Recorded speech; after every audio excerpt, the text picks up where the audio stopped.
AEW Dynamite is the most amazing part of pro wrestling. It's the best alternative, like the best the best entertainment that you could provide in a mediocre standpoint with no storylines, zero bill over your pay per view, and lackluster crap going. I mean, obviously amazing matches because everything needs a tag team match, especially to sell over your top celebrity coming in, and of course, more tag team matches. Hell, let's make tag teams find a battle royale for a tag team title shot, where the tag team champions even have to be involved. Okay, I'm getting it. I'm I'm just gonna lose my mind. Okay, we had of course AEW Dynamite tonight. Last night we had uh tag team battle royale where if the tag team champions also that were competing won, they get to be in choosing their opponents, and it was technically Anderson and Gallows that they were predictably going to choose in the first place, and it ended up sadly with Jericho and MJF. I guess I think that was my second pick over winning. They presumably had the Jurassic Express might be picking up the victory.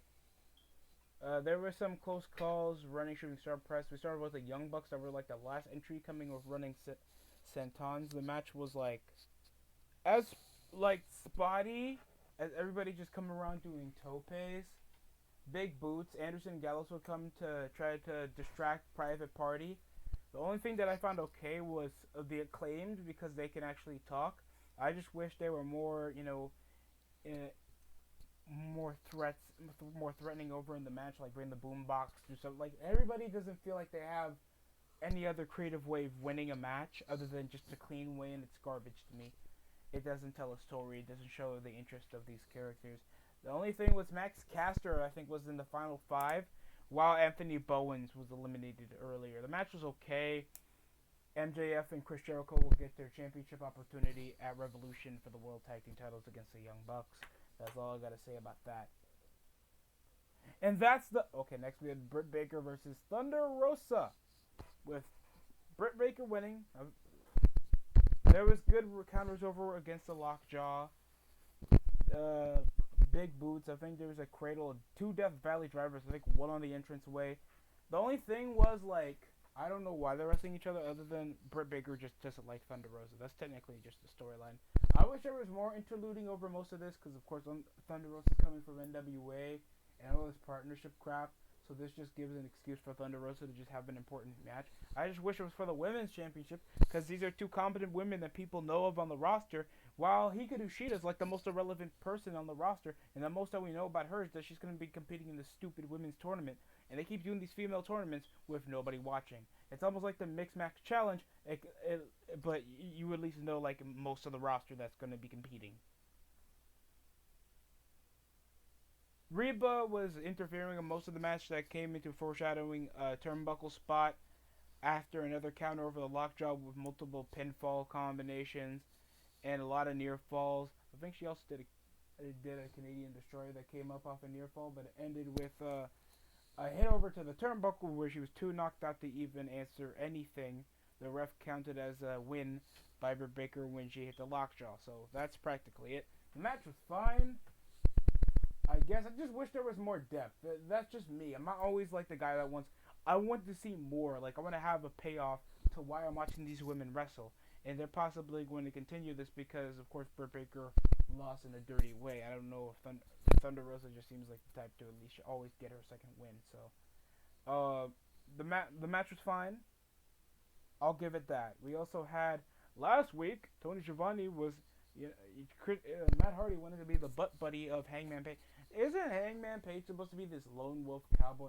The meme is cowboy shit. There's no character over with Hangman. All I know is he's this jobber from Ring of Honor that just does backflips while he does brawler moves. There's nothing interesting over with Hangman. And and all I want to do is just give him a locker room. What's the privilege of giving a man a locker room? I mean, giving him his own locker room, I understand. He feels like he's the man. But you want to share the locker room with him? You don't give him his own dressing room. You don't give him his own trailer. You don't give him his own posse. You don't give him his own personal servants. You just share locker room with Hangman Page. If that isn't the stupidest thing against the Chaos Project sounding like a Yu-Gi-Oh! Structure deck that didn't come out yet. Sorry, folks. If you think I'm being agitated, it's just I was in a great podcast. It's just going over the show. It just shows you how much AEW is struggling to make competent storylines because most of these guys aren't that big over to actually have a consistent television presence, and it really shows over most of their showing. Like Hangman, he has no definable character yet. Everybody likes him because he's athletic and nothing else, and he drinks alcohol, so he's like a piss poor backyard wrestling James Storm with no fan connection, charisma, or a decent look or cooler moves. And a memorable tag team. I'm sorry to bury him like that, folks. It's just, oh my god. So, it ends up with Hangman and Matt Hardy winning over Serpentico and Luther, or Uncle Fester if he was a crack addict and was a Satanist. And Serpentico that... More on the rest of the match. Average counters, it was generic. Buckshot Lariat over Luther. I thought it was on Serpentico. And they won the match. That's about it. They don't earn anything. I guess just a further relationship with Hangman was technically the benefit over all this because somehow, all because you see an athletic, like we need more tag teams. Like Matt Hardy, like I guess he's trying to build a faction because he has the private party, but it just feels dumb in my opinion. Next, we also had Miro. We also had the wedding. The beautiful wedding with Penelope Ford and Kip Sabian, or like a 6 with an 8 out of 10. Like, dude, I'm not even the most attractive. I can admit that I'm like at least a 5 or 4 out of 10. I can accept that. Kip Sabian's just the guy seems like a cool dude, but just meh, just a meh guy to talk about. It ends with, of course, Orange Cassidy coming out of a big cake, and sorry, I'm not wasting over the formalities. Father James Mitchell was there. Jerry Lynn was there. Nothing else happened. Other than somehow Miro's leg was handcuffed on the ring post for no apparent other detail. Comes around, what is love? He just looks like he just turned he just turned bisexual or some crap. About to hit his first gay rave club. Miro comes around with this white short hair. He's looking completely different from the Bulgarian brute like I remember him. It's just me, and of course I'm a WWE guy, but by God, dude, it's just so depressing to watch how like Rusev fallen from like a Euro guy that was like beating the crap out of John Cena to whatever the hell Miro is. He's the best man of what? Just coming with cheap looking expensive crap. Jobber. He should be like an underground fighter-like character. He should be some Russian underground fighter-like character that should be bleeding his way from the mid-card to the main event spot. He shouldn't be wasting my time with this garbage, predictable segment with him only knowing that, okay, I've been through a wedding before, so he knew that he was going to get a big trap even though it came from a cake. So funny. Next up, we had a lumberjack match involving Lance Archer versus Eddie Kingston. Eddie Kingston won last time over some coined hand fist thing that Ali gave him last time, that he gave a surprise backhand for the victory. Lance Archer won this time, taking it 1 apiece.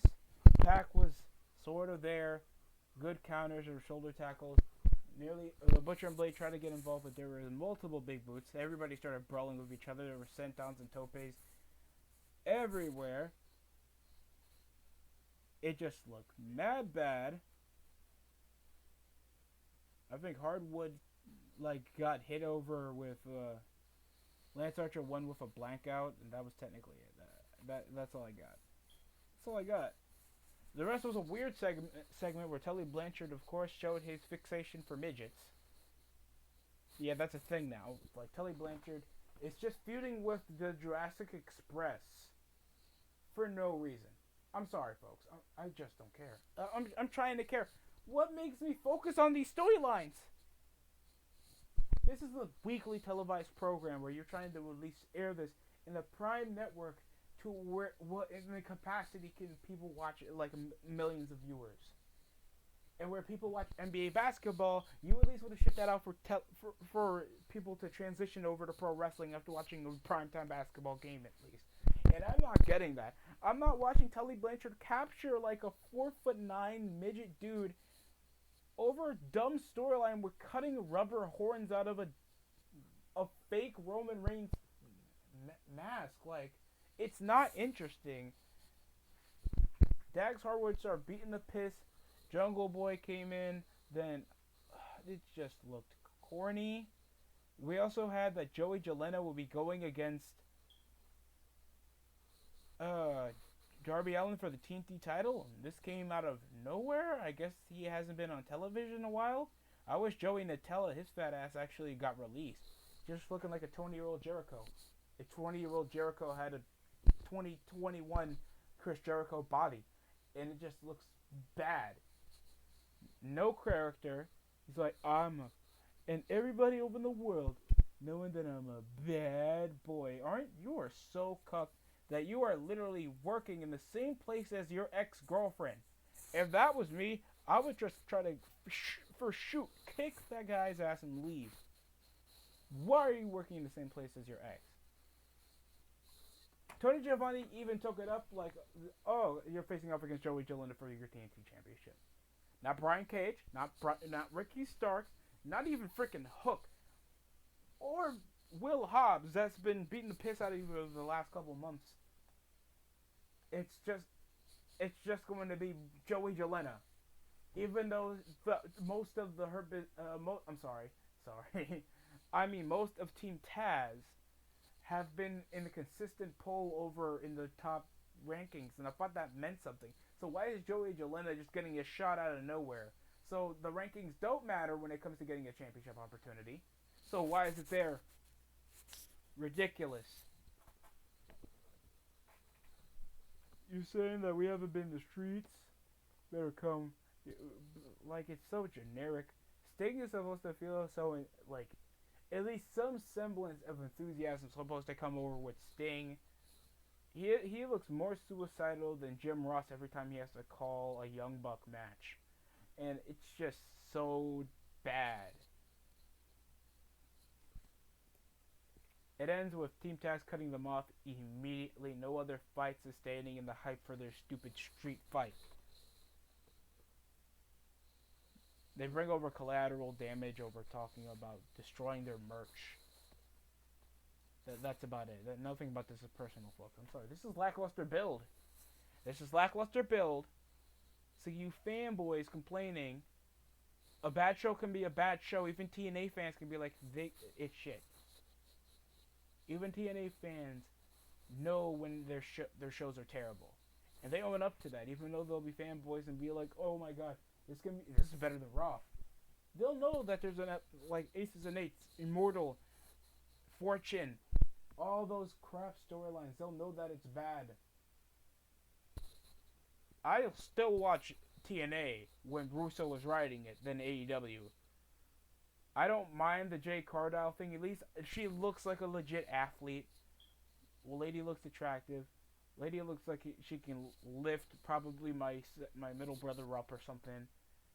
A bit disappointed that they're booking this over as a tag match, to be honest. Because I already feel like they already book as many tag matches as they can. Like, let Shaq be a badass. Hell, make it a cinematic match since he doesn't have that much in-ring experience. Just make something about him being big. Let him toss Cody around. Let Cody win off like a figure four leg lock. And we get to sell the fact that Shaq just is kicking this white kid's ass and he nearly escaped him. Major publicity. Shaq looks like a badass.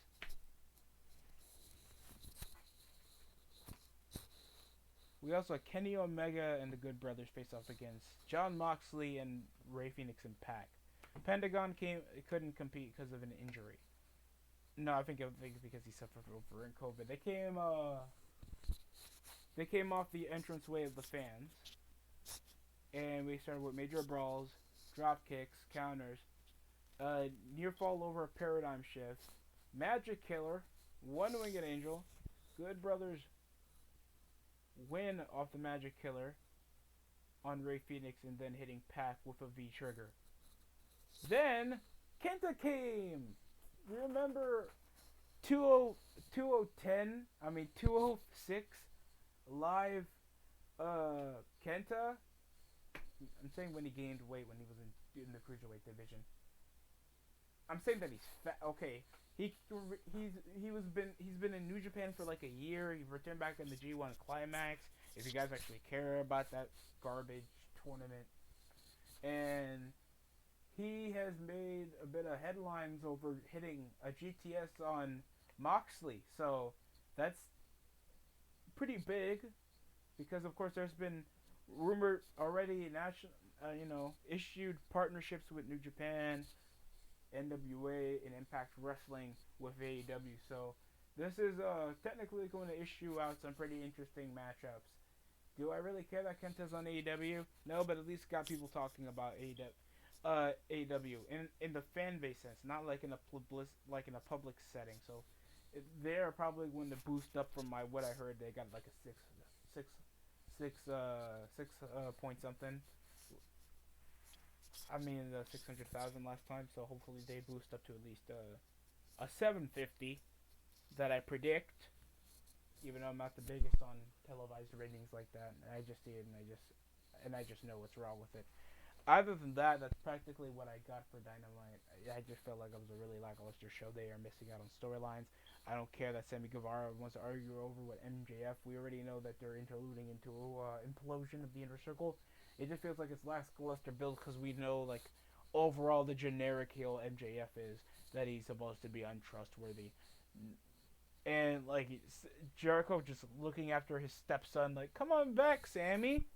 Come on, I brought pizza for myself. I'm not sharing it. I'm Chris Jericho.